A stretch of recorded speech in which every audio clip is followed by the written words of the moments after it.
जैसा कौन है जो मेरा भला करे।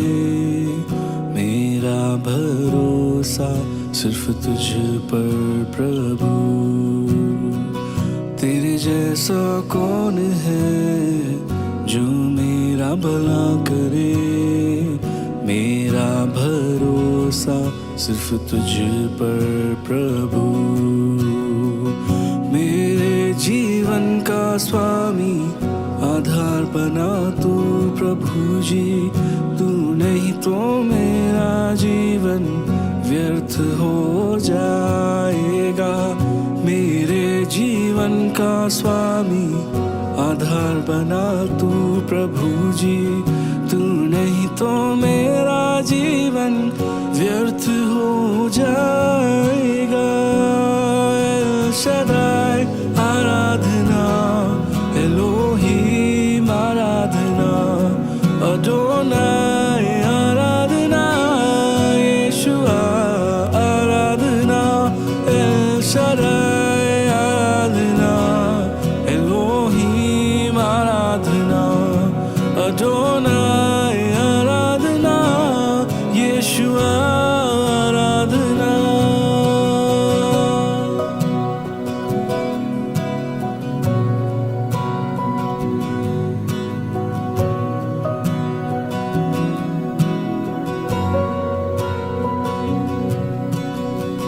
बेचैनी में मुझे पाकर आंसू मेरे पोंछे तूने। आँखों की पुतली जैसे जीवन भर संभाला मुझे। बेचैनी में मुझे पाकर आंसू मेरे पोंछे तूने। आँखों की पुतली जैसे जीवन भर संभाला मुझे। शदाई आराधना, एलोहीम आराधना, अडोनाई आराधना, यीशुआ आराधना। एल शदाई आराधना, एलोहीम आराधना, अडोनाई आराधना, यीशुआ आराधना। एल शदाई आराधना, एलोहीम आराधना, अडोनाई आराधना, यीशुआ।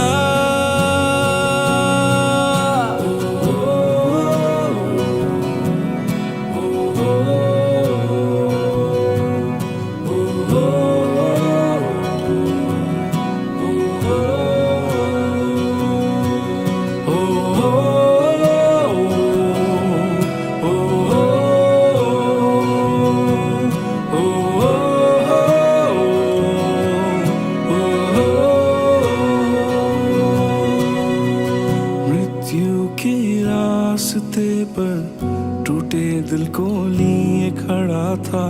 चंगा करने वाला बनकर मुझे नया जीवन दिया। मृत्यु के रास्ते पर टूटे दिल को लिए खड़ा था। चंगा करने वाला बनकर मुझे नया जीवन दिया।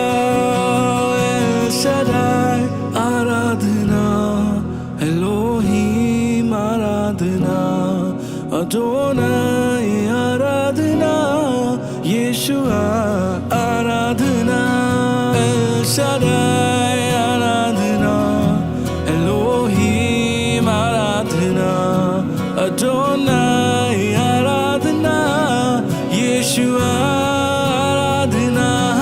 एल शदाई आराधना, एलोहीम आराधना, अडोनाई आराधना, यीशुआ आराधना।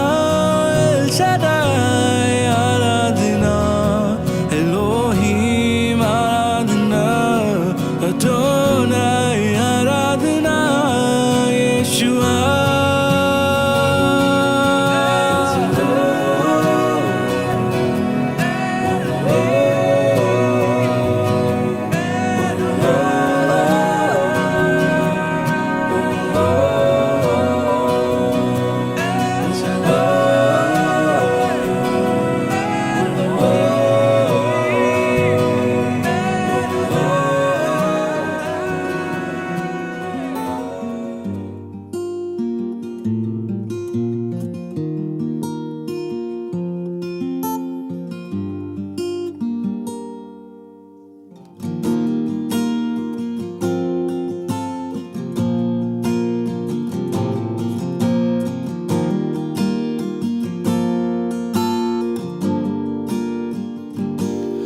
अल्फाज हैं कम, आंखें मेरी नम, ख्यालों में तेरे काम बेशुमार। कैसे मैं कह सकूं, कैसे बयां करूं, तेरा प्यार जो है बेइंतहा। अल्फाज है कम, आंखें मेरी नम, ख्यालों में तेरे काम बेशुमार। कैसे मैं कह सकूं, कैसे बयां करूं, तेरा प्यार जो है बेइंतहा।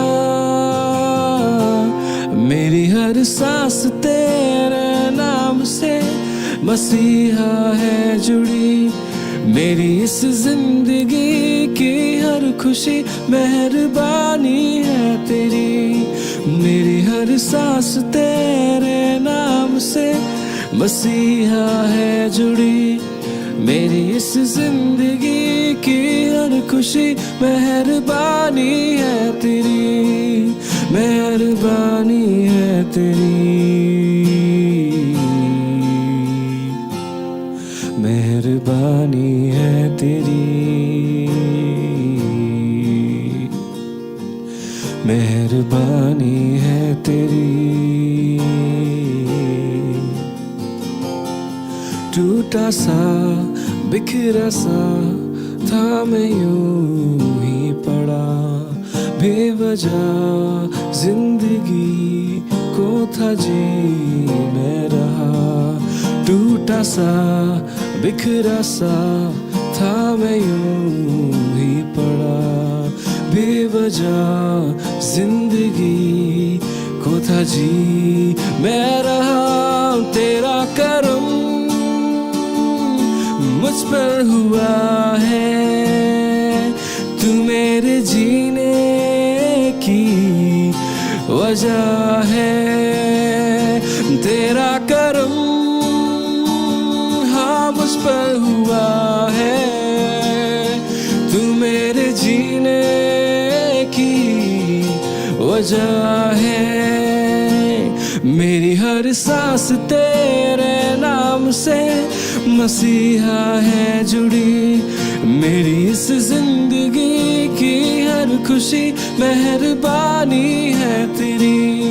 मेरी हर सांस तेरे नाम से मसीहा है जुड़ी, मेरी इस जिंदगी की हर खुशी मेहरबानी है तेरी, मेहरबानी है तेरी, मेहरबानी है तेरी, मेहरबानी है तेरी, मेहरबानी है तेरी, मेहरबानी है तेरी। दिल में तू और जुबां पे है तेरा ही नाम, तेरे हाथों में है मेरे जिस्म जान। दिल में तू और जुबां पे है तेरा ही नाम, तेरे हाथों में है मेरे जिस्म जान। रहमत तेरी ना मुझसे जुदा हो, ऐसा फजल हाँ मुझ पर खुदा हो। रहमत तेरी ना मुझसे जुदा हो, ऐसा फजल मुझ पर खुदा हो। मेरी हर सांस तेरे नाम से मसीहा है जुड़ी, मेरी इस जिंदगी की हर खुशी मेहरबानी है तेरी। मेरी हर सांस तेरे नाम से मसीहा है जुड़ी मेरी इस जिंदगी की हर खुशी। मेहरबानी है तेरी, मेहरबानी है तेरी, मेहरबानी है तेरी, मेहरबानी है तेरी, मेहरबानी है तेरी, मेहरबानी है तेरी।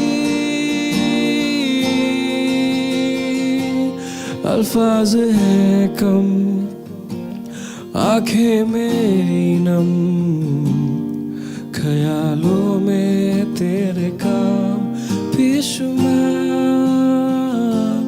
कैसे मैं कह सकूं, कैसे बयां करूं तेरा प्यार जो है बेइंतहा।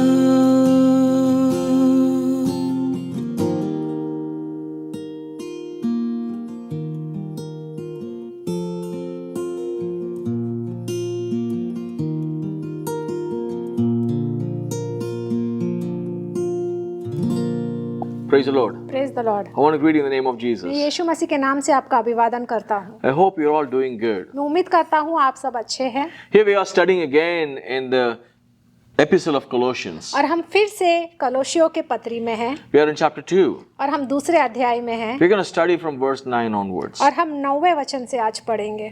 Last week we saw how Paul is exhorting the Colossians not to fall for the influencing traditions of men. पिछले हफ्ते हमने पढ़ा कि कैसे पौलुस कलोसियों के लोगों को कह रहे हैं कि हमें परंपराओं के पीछे और उस मनुष्यों की शिक्षाओं के पीछे नहीं चलना है। We saw how clearly all we need is a simple faith in Jesus Christ. हमने ये सीखा कि हमें सिर्फ एक ही चीज की जरूरत है, वो है यीशु के ऊपर विश्वास करना।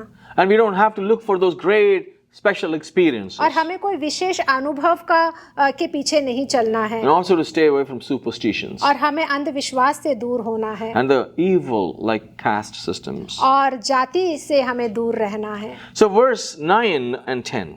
वचन 9 और 10 Colossians chapter 2. कलोसियों का दूसरा अध्याय।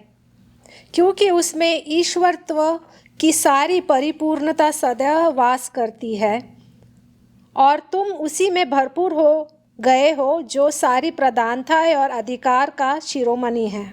So here the explanation is God is one यहाँ पे इस बोला गया है कि परमेश्वर एक है and He is supreme. और वो परम है, महान है He is almighty और वो सर्वशक्तिमान है and you will find His fullness in Jesus Christ. और आप यीशु में उनका परिपूर्णता देख सकते हो।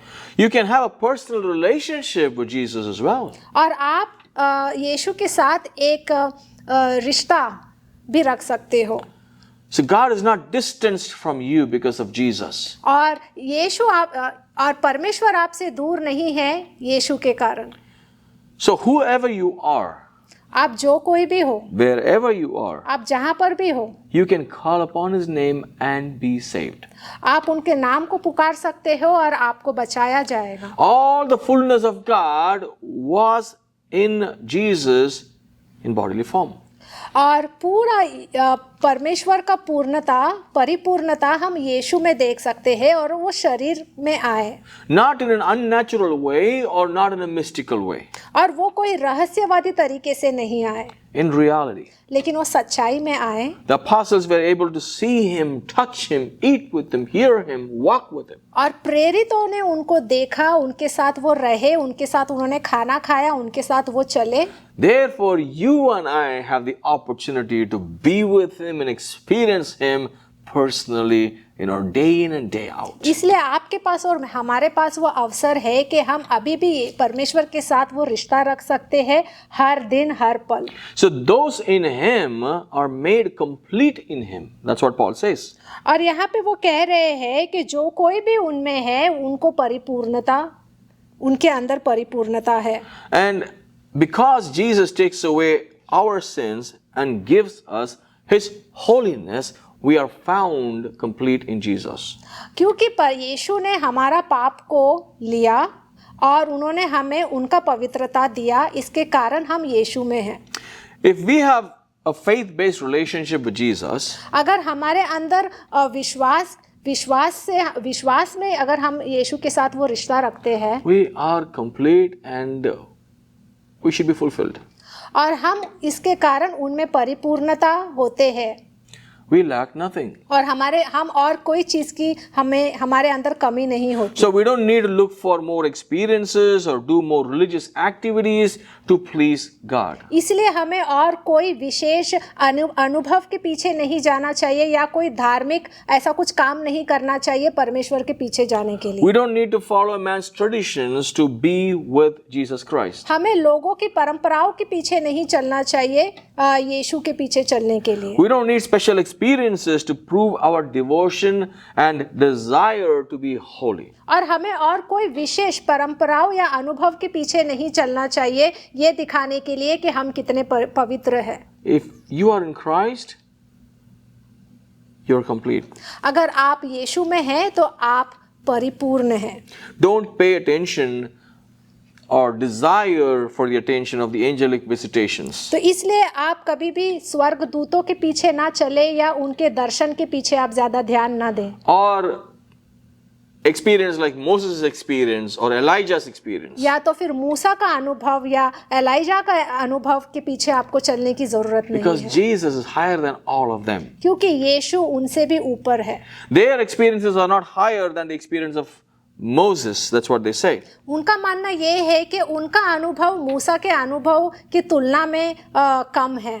But the truth is, if you have a relationship with Jesus Christ, मेरा मानना ये है कि जब आप यीशु के संपर्क में आते हो, you have a higher experience than any of the Old Testament saints, may it be prophets, priests, or kings. तो आपके पास वो विशेष अनुभव आ जाता है जब आप यीशु में होते हो, चाहे वो जो पुराने नियम में जितने भी भविष्यकर्ताओं के बारे में दिया गया है उससे ज्यादा अनुभव आपके पास होता है। So any experience other than abiding in Jesus Christ is lesser experience. Please और जो understand. भी अनुभव आपको यीशु के साथ होता है वो ही सबसे ऊपरी स्थान का अनुभव है और उसके तुलना में बाकी सब कम है। That's why you should just stick to the basic gospel message, what you heard, and keep growing in the direction. इसलिए मैं कहना चाहता हूँ कि आप सिर्फ सुख समाचार के ऊपर और जो वचन में दिया गया है उसके पीछे आप चलते रहे। So don't be deceived by new ideas and doctrines. तो इसलिए आप नए नए शिक्षाओं के पीछे या जो ज्ञान के पीछे आप न चले। Jesus is the head of all authority. और यीशु सारे अधिकार के ऊपर है Every ruler comes under him. और जितने भी लोग राज करते हैं सब उनके नीचे है। He is the head of all principalities and powers. और वो सारे प्रधानताओं के अधिकार है। So be steadfast in your assurance that Christ is enough.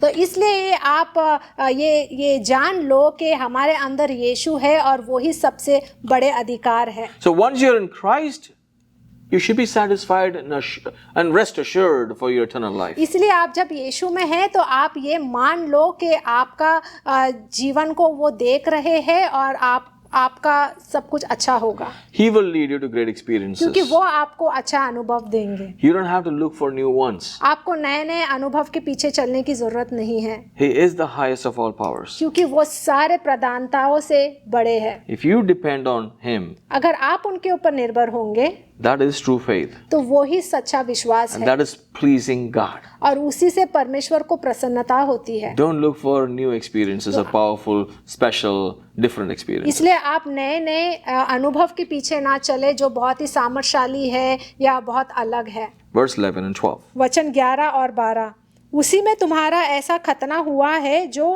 हाथ से नहीं होता, अर्थात मसीह का खतना जिससे शारीरिक देह उतार दी जाती है, और उसी के साथ बपतिस्मा में गाड़े गए और उसी में परमेश्वर की सामर्थ पर विश्वास करके जिसने उसको मरे हुए में से जिलाया उसके साथ जी उठे, उसने तुम्हें भी जो अपने अपराधों और अपने शरीर की खतना रहित दशा में मुर्दा थे उसके साथ जिलाया और हमारे सब अपराधों को क्षमा किया।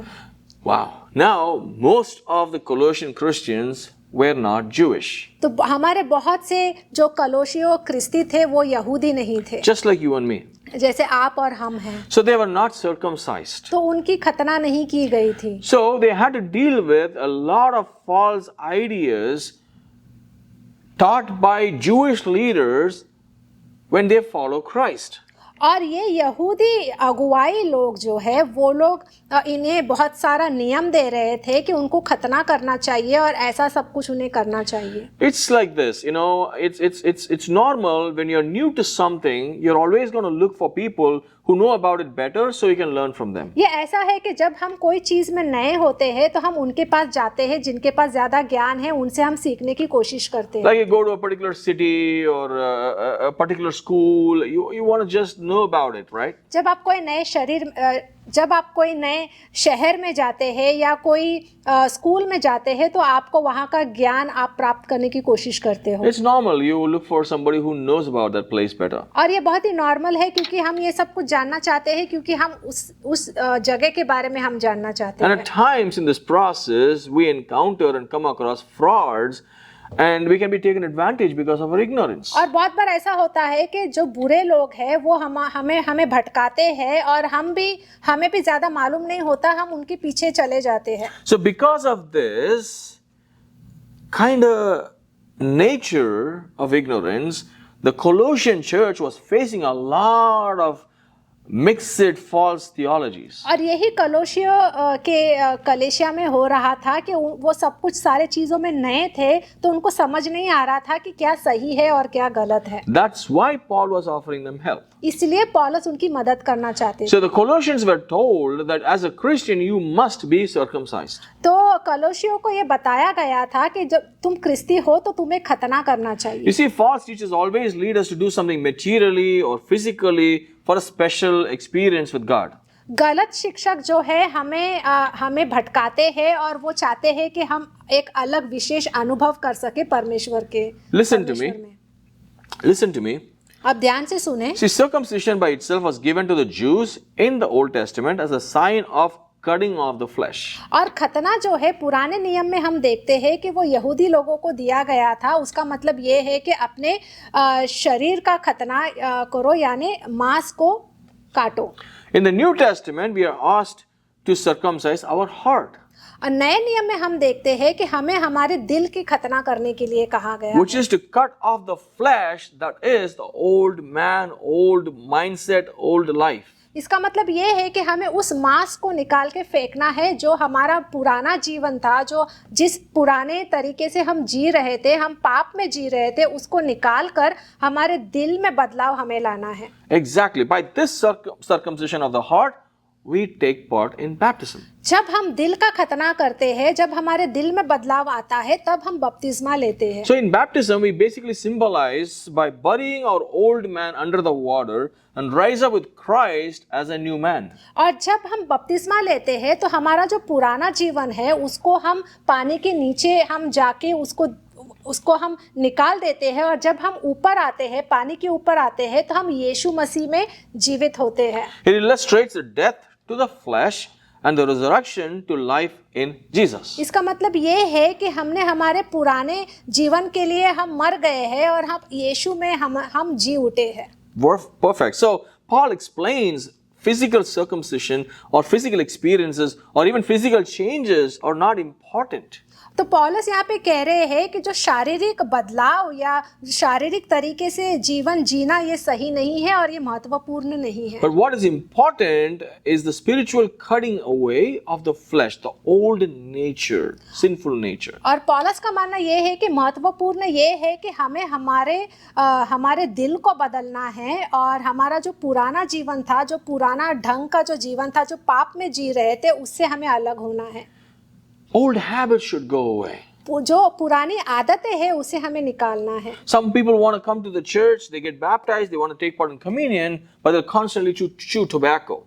और बहुत से लोग ऐसे हैं जो बपतिस्मा लेना चाहते हैं और वो कहते हैं कि उन्हें पाप नहीं करना है, वो बपतिस्मा लेते हैं, फिर प्रभु भोजन में भाग लेते हैं, प्रभु भोजन के बाद वो वापस से तंबाकू खाते हैं। And then they are addicted to things. और उनको फिर कोई बुरी चीज़ों की आदत लग जाती है। those are the things that Paul is warning about. और यही सारी चीजों के बारे में यहाँ पे पौलुस हमें चेतावनी दे रहे हैं। You have to have a heart that is changing. That's what is the circumcision of the New Testament that you and I are asked to do. और तुम्हारे दिलों में वो बदलाव आना चाहिए, तुम्हारा दिल बदलना चाहिए अच्छे कामों के लिए। और यही पौलुस यहाँ पे कह रहे हैं कि हमारे दिल की खतना करना बहुत जरूरी है। So baptism actually shows that the real circumcision has happened in our heart. और बपतिस्मा के द्वारा हमें ये पता चलता है कि सच में हमारे जीवन में, हमारे दिल में वो बदलाव आया है। Have you been baptized? क्या आपको बपतिस्मा दिया गया है? Can you affirm and say, my heart is circumcised? I'm trying to work out and stay away and let go of my fleshly desires and the desires for worldliness and my old filthy nature. क्या आप ऐसा बोल सकते हो या कह सकते हो कि हाँ, मैंने बपतिस्मा लिया है और मुझे मेरे पुराने जीवन को नहीं जीना है, उस पाप में नहीं जीना है। मैंने अपने आप का दिल का खतना किया है ताकि मैं अभी एक नया व्यक्ति बना हूँ, परमेश्वर में नया व्यक्ति और एक नया बदलाव मैं अपने जीवन में लाना चाहता हूँ। A lot of people have turned baptism also like circumcision. I just go dip and get out for a week, I'm great, and then go about and doing the same old things. बहुत से लोग बपतिस्मा को बहुत ही हल्के तौर से लेते हैं। वो बपतिस्मा तो लेते हैं, एक हफ्ता बहुत अच्छा जीवन जीते हैं, उसके बाद वापस से वो पुराने जीवन में चले जाते हैं। Again, baptism and circumcision are not the same. Please understand. और बपतिस्मा और खतना दोनों एक नहीं है। Be baptized believing in Jesus. आप बपतिस्मा लेते हो क्योंकि आप यीशु के ऊपर विश्वास करते हो। There's no need to be circumcised as a Christian. एक ख्रिस्ती होने के नाते आपको खतना करने की जरूरत नहीं And है। at the same time, baptism is not going to save us. और उसी के साथ साथ बपतिस्मा हमें बचा नहीं सकता। You like it or not? आपको ये पसंद आए या नहीं You आए, agree or not? आप इसको मानते हो या ना The मानते हो, Bible is very clear. Bible में ये साफ साफ कहा गया है। Jesus saves us through His sacrifice on the cross. यीशु हमें बचाते हैं क्योंकि वो क्रूस में उन्होंने बलिदान दिया हमारे लिए। This is the work of God. और ये परमेश्वर का काम है। The work of God saves you. परमेश्वर का काम ही आपको बचाता We है। are saved by grace through faith. और हमको अनुग्रह के द्वारा बचाया गया है, विश्वास के द्वारा। So baptism isn't going to regenerate us. और बपतिस्मा के द्वारा हम परिपूर्ण नहीं बन सकते। It is the work of God that will regenerate us. सिर्फ परमेश्वर के काम के द्वारा ही हमें परिपूर्णता मिलती है। That's what Paul is teaching to the और Colossians. यही पौलुस यहाँ पे कलोसी लोगों को बता रहे हैं। Why am I talking about all these things? मैं ये सारा चीज क्यों आपको बता रहा The हूँ? reason is you need to know this to avoid false doctrine and things that is not necessary. मैं ये इसलिए आपको बताना चाहता हूँ ताकि आप झूठी शिक्षाओं से दूर हो जाओ और जो चीज आपको जरूरत नहीं है उसके पीछे जाने की भी जरूरत नहीं है। Verses 13 to 15. वचन 13 से 15। उसने तुम्हें भी जो अपने अपराधों और अपने शरीर की खतना रहित दशा में मुर्दा थे उसके साथ जिलाया और हमारे सब अपराधों को क्षमा किया और विधियों का वह लेख जो हमारे नाम पर और हमारे विरोध में था मिटा डाला और उसे क्रूस पर कीलों से जड़कर सामने से हटा दिया है। और उसने प्रधानताओं और अधिकारियों को ऊपर से उतारकर उनका खुल्लम खुल्ला तमाशा बनाया और क्रूस के द्वारा उन पर जय जयकार की ध्वनि सुनाई। You understand how powerful is that Paul is talking? आपको समझ में आ रहा है कि ये कितना सामर्थ्यशाली रूप से यहाँ पे पौलुस हमें बता रहे हैं। Paul is encouraging them, but he's encouraging them with fierceness. You know, what to say? It's with power and grit. और पौलुस यहाँ पे उनको प्रेरित कर रहे हैं, लेकिन उसी के साथ साथ वो उनके ऊपर वो सामर्थ्य दिखाने की कोशिश कर रहे हैं और उनके मन में वो प्रेरणा ले आ रहे हैं, Josh. वो जोश ले आ रहे हैं। So you see, you and I were dead in trespasses. आप और हम मरे थे पाप में, And the trespasses, and even in the circumcision of the flesh, we were like dead. और हमने खतना भी किया, लेकिन उस खतना में भी हम मरे हुए थे। Whether you do it or not, आप खतना करो या ना करो, that's what Paul is saying. वही पौलुस यहाँ पे कह रहे हैं। Anybody who's not in Christ is spiritually dead. जो कोई भी यीशु मसीह में नहीं है वो आत्मिक तौर से मर चुका है, That's what he states. और यही वो कह रहे हैं। And this means every one of us who believe in him, now we're dead once upon a time, and due to our wrong ways, even if a religion of the flesh that we follow, we are dead. अगर हम यीशु के ऊपर विश्वास नहीं करते, चाहे आप जो कुछ भी कर लो, फिर भी हम मरे हुए हैं, हम आत्मिक तौर से मरे हुए हैं. Very nice. We are made alive. How? Together with Him. हमें जिलाया गया है. कैसे? साथ में हम उनके साथ हम जी उठे हैं. He made you alive with Him. उन्होंने हमें जिलाया है उनके साथ. Like we're all sleeping in a camp and one guy says, come on, let's go. This. We can see the tiger now. Let's wake up. That's how it is. ये ऐसा है कि जैसे हम सो रहे थे और किसी ने आके हमको जगाया और बोला कि देखो देखो आजा उधर, वहाँ पे शेर है, वहाँ पे उधर देखो.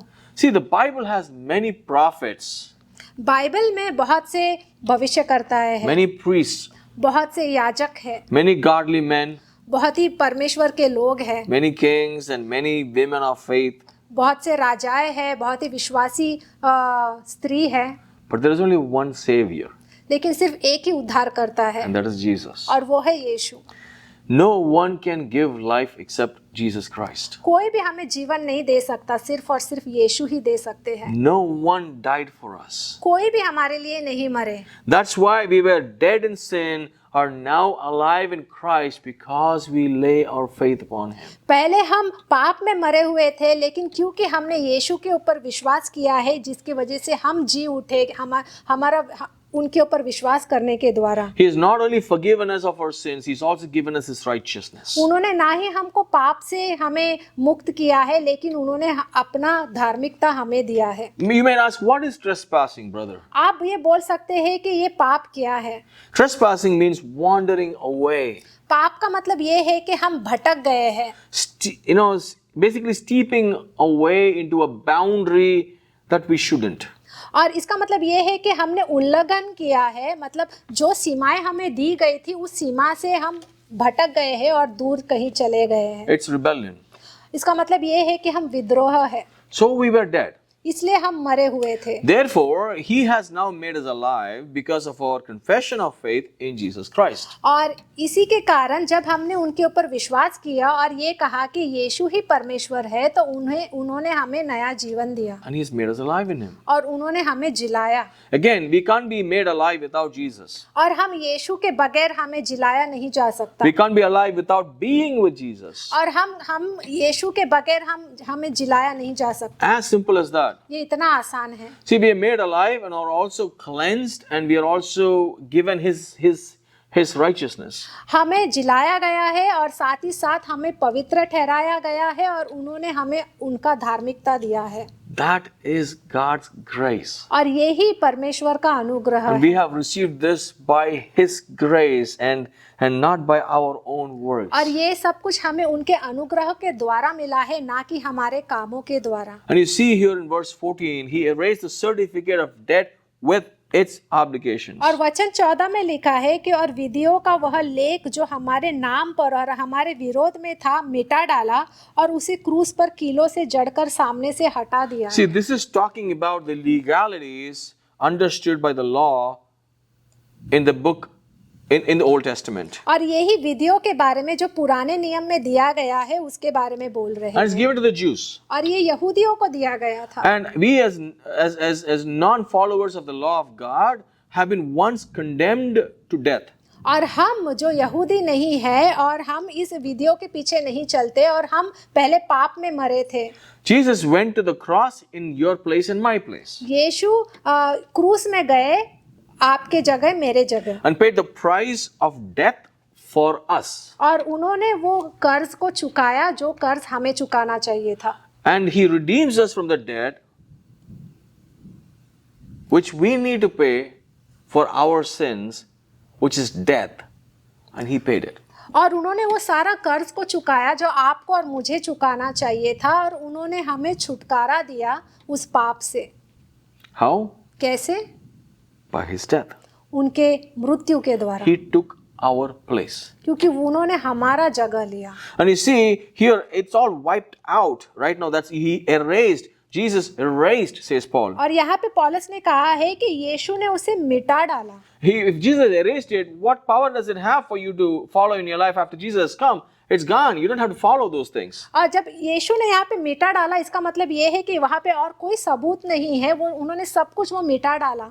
Like a slate, you write something and then it's all wiped out. Blackboard, it's gone. It's cleaned. जैसे कि एक स्लेट में आपने कुछ लिखा है और उसको पूरा मिटा दिया गया है, अभी आप कुछ नहीं देख सकते। I don't see it. I don't see it. Where is it?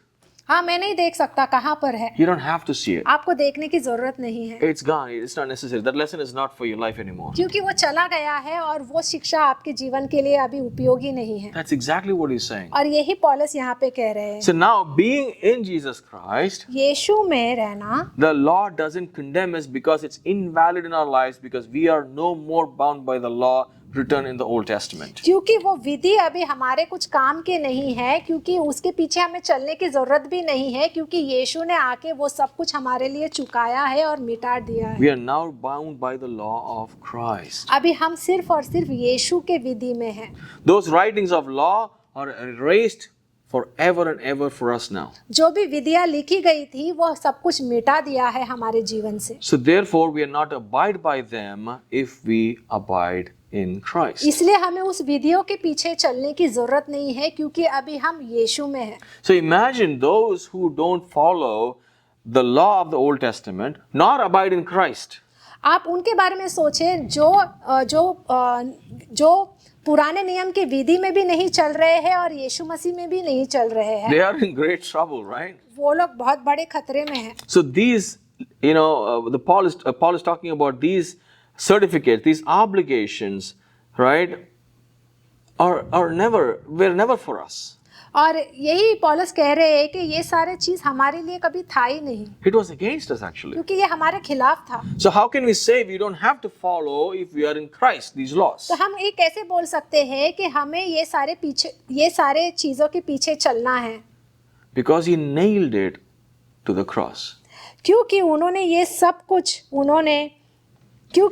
कुछ उन्होंने कीलों से जड़कर उन्होंने हटा दिया है। So it could no longer have any authority over us. तो इसका मतलब ये है कि अभी कोई भी ये इन सारे चीजों का अधिकार हमारे जीवन में नहीं So है। we are not obligated to follow तो the requirements of the law. इसलिए ये हमारा कर्तव्य नहीं बनता कि हमें इसके पीछे चलना है, इस विधि के पीछे चलना है। Look at this word. He has disarmed. यहाँ पे आप ये देखो कि उन्होंने ये सब कुछ निकाल दिया है। Verse 15. वचन 15, He disarmed the rulers and authorities and disgraced them publicly. He triumphed over them in him. और यहाँ पे लिखा है कि उसने प्रधानताओं और अधिकारियों को ऊपर से उतार कर उनका खुल्लम खुल्ला तमाशा बनाया। He has disarmed any other power and principality other than him. और उन्होंने ये सारे चीज को जड़ से निकाल कर फेंक दिया है और कोई भी अधिकार उनके ऊपर नहीं है। Not just the Jewish leaders or the Roman authorities, including Satan and demonic spirits. सिर्फ यहूदी या रोमियो के अधिकारी ही नहीं, लेकिन शैतान और जितने भी बुरी आत्माएं हैं उन सारे चीजों से उन्होंने वो सबको निकाल दिया है। No one or nothing has authority over your life when you are founded in Christ. और ये सारे चीज आपके ऊपर कभी भी प्रभाव नहीं डाल सकता अगर आप यीशु में हैं। And this includes even the heavenly beings or Satan or the fallen angels. They have no authority over your life. चाहे वो कोई स्वर्गदूत हो जो आसमान से नीचे गिरे हो और कोई आध्यात्मिक शैतान हो, ये सारे चीजों का आपके ऊपर ये लोग आपके ऊपर कोई अधिकार नहीं जता सकते। Only when we grant them the authority by believing in their lies, we give them access. और जब भी हम इनके ऊपर जब विश्वास करते हैं तो ही हम अपने जीवन को उन्हें न्योता देते हैं। उनका झूठों के ऊपर विश्वास करेंगे तो, right? Again, imagine those living without Christ, how dangerous is going to be their life. तो आप ये सोचो कि अगर हम यीशु के बगैर रहेंगे तो हमारा जीवन कैसे होगा? All authority has been given unto him. क्योंकि सारा अधिकार यीशु के हाथ में दिया गया So है। those in Christ are completely protected. क्योंकि जो कोई भी यीशु में है उनको बचाया गया है। And anyone without Christ is exposed to all sorts of spiritual danger, death, and decay. और जो कोई भी यीशु के ऊपर विश्वास नहीं करता, जो भी उन्हें नहीं जानता, तो वो मृत्यु के तरफ जा रहे हैं।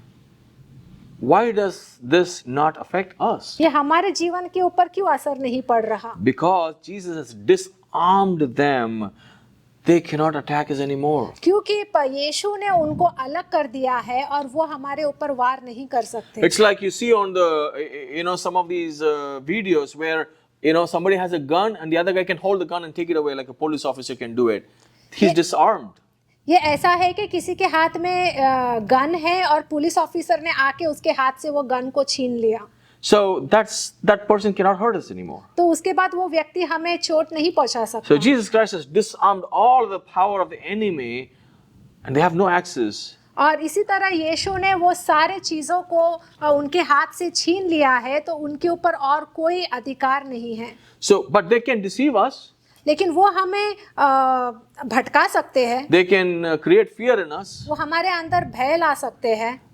But if we stand firm in Christ, we can triumph over them. लेकिन अगर हम यीशु में खड़े रहेंगे तो हम विजय पाएंगे। That's what Paul is teaching to the Colossians. और यही पौलुस यहाँ पे कोलोसियों को सिखा रहे हैं। See, Satan probably thought that he had won on the cross. शैतान को ऐसा लगा कि वो जीत गया है। But Jesus' death on the cross actually disarmed Satan and defeated Satan and made him a public spectacle by destroying Satan's accusations and anything that he can do against us. लेकिन जब यीशु क्रूस में चढ़े तो वो हमारे लिए मरे और वहाँ पे उन्होंने विजय प्राप्ति की, और जितना भी अधिकार था शैतानों का अधिकार वो सारा उन्होंने छीन लिया और उन्होंने उन्हें खुल्लम खुल्ला उनके ऊपर उन्हें तमाशा बनाया। So now he can never accuse us or claim over us, using his demonic spirits. और इसी के कारण वह भी घोषणा नहीं कर सकता, ना ही अपना ताकत इस्तेमाल कर सकता है हमारे ऊपर। This is the glorious triumph of Jesus Christ on the cross. और यही यीशु का जय जयकार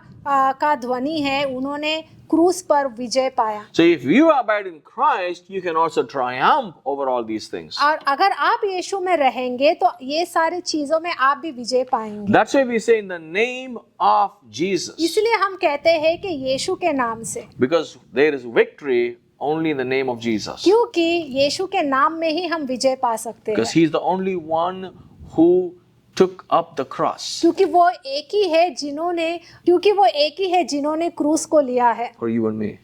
आपके लिए और मेरे लिए, And he disarmed Satan. Remember that. और उन्होंने शैतान को हरा दिया। There's no reason to fear Satan. इसलिए हमें शैतान से डरना नहीं चाहिए, But be aware of his devices. लेकिन आप जागरूक रहे क्योंकि वो अभी भी भटका सकता है। So if you believe in Jesus Christ, अगर आप यीशु में विश्वास करते हो Satan has no power over you. तो शैतान को आपके ऊपर कोई भी पावर नहीं है। Say this to yourself. ये अपने आप को आप कहे, I believe in Jesus Christ. मैं यीशु के ऊपर विश्वास करता हूँ। Satan has no power over me or my family. शैतान को मेरे ऊपर कोई पावर नहीं है, ना ही मेरे परिवार में उसको कोई पावर है। And he cannot separate you from the love of God in Christ. और वो आपको कभी भी परमेश्वर के प्रेम से, यीशु के प्रेम से अलग नहीं कर सकते। Hallelujah. हालेलुया। Let's pray. हम प्रार्थना करेंगे। Father, I just pray for my brothers and sisters. I pray, Lord, you encourage every one of them who are watching this message.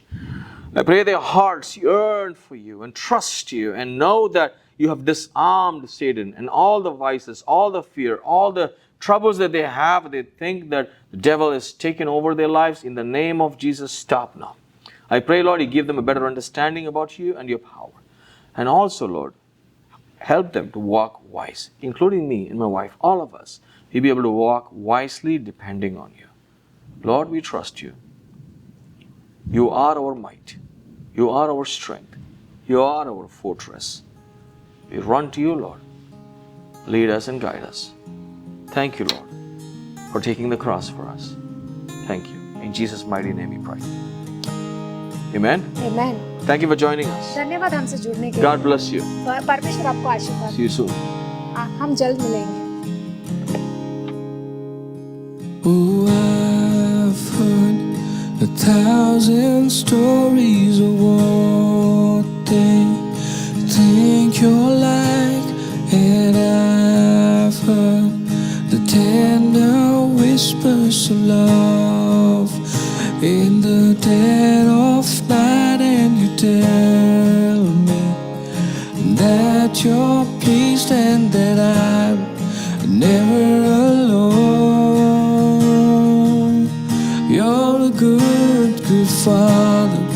It's who you are. It's who you are. It's who you are, and I'm loved by you. It's who I am. It's who I am. It's who I am.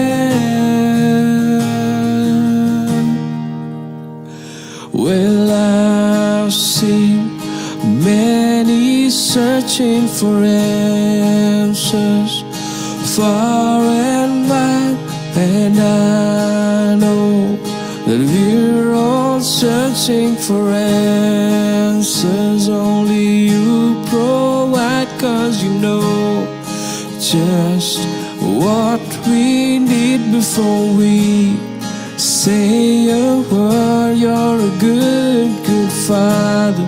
It's who you are. It's who you are.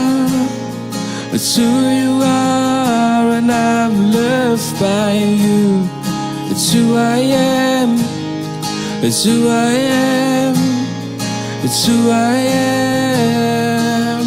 'Cause you're perfect in all of your ways. 'Cause you're perfect in all of your ways. You are perfect in all of your ways to us. You are perfect in all of your ways. You are perfect in all of your ways.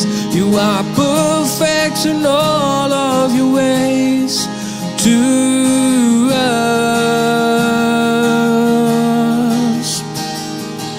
Love so undeniable, I can hardly speak, and peace so unexplainable, I can hardly think as you call me. Deeper still as you call me. Deeper still as you call me. Deeper still into love. Love, love, you're a good, good Father. It's who you are. It's who you are. It's who you are, and I'm loved by you. It's who I am. It's who I am. It's who I am. You're a good, good Father. It's who you are. It's who you are. It's who you are, and I'm loved by you. It's who I am. It's who I am. It's who I am. 'Cause you're perfect in all of your ways. You are perfect in all of your ways. You are perfect in all of your ways. True.